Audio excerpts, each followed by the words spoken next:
பொங்கல் பரிசு அமைச்சர் மா. சுப்பிரமணியன் வழங்கினார். உழவர் திருநாளாம் தைப்பொங்கல் பண்டிகை முன்னிட்டு தமிழ்நாடு முழுவதும் பொங்கல் பரிசு தொகுப்புகளுடன் பரிசு தொகையையும் வழங்க தமிழ்நாடு முதலமைச்சர் மு. ஸ்டாலின் அவர்கள் உத்தரவிட்டுள்ளார்.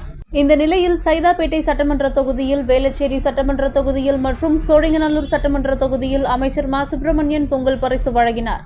இதைத் தொடர்ந்து சோழிங்கநல்லூர் சட்டமன்ற தொகுதிக்கு உட்பட்ட சோழிங்கநல்லூர் 15 மண்டலம் 194வது வட்டம் ஈச்சம்பாக்கத்தில் நியாய விலை கடையில் பெருநகர சென்னை மாநகராட்சி 194வது வார்டு மாமன்ற உறுப்பினர் திருமதி கே. விமலா கர்ணா தலைமையில் நடைபெற்றது. இந்த நிகழ்ச்சியில் சிறப்பு விருந்தினராக சென்னை தெற்கு மாவட்ட கழக செயலாளரும் மருத்துவ மற்றும் மக்கள் நல்வாழ்வுத்துறை அமைச்சர் மா. சுப்பிரமணியன் பொதுமக்களுக்கு அரிசி, சர்க்கரை, கரும்பு, புத்தாடைகள் அடங்கிய பரிசு தொகுப்புகளுடன் ரூபாய் 3000 பணமும் வழங்கி பொங்கல் வாழ்த்துக்களை தெரிவித்தார். இந்த நிகழ்ச்சியில் தென் சென்னை நாடாளுமன்ற உறுப்பினர் தமிழச்சி தங்கபாண்டியன் எம்பி, சோழிங்கநல்லூர் சட்டமன்ற உறுப்பினர் ச. அரவிந்த் ரமேஷ் எம்எல்ஏ, சோழிங்கநல்லூர் 15 மண்டல குழு தலைவர் வி. இ. மதியழகன், 194வது வட்டக்கழக திமுக செயலாளர் எஸ். கருணா மற்றும் மாவட்ட பிரதிநிதிகள், மாவட்ட இளைஞரணி துணை அமைப்பாளர்கள், திமுக வட்டக்கழக நிர்வாகிகள், வட்டக்கழக இளைஞர் அணி நிர்வாகிகள், மாவட்ட பகுதி வட்டக்கழக மகளிர் அணி நிர்வாகிகள் மற்றும் ஏராளமான பொதுமக்கள் கலந்து கொண்டார்கள்.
பொறுமையா அன்பா கொடுங்க.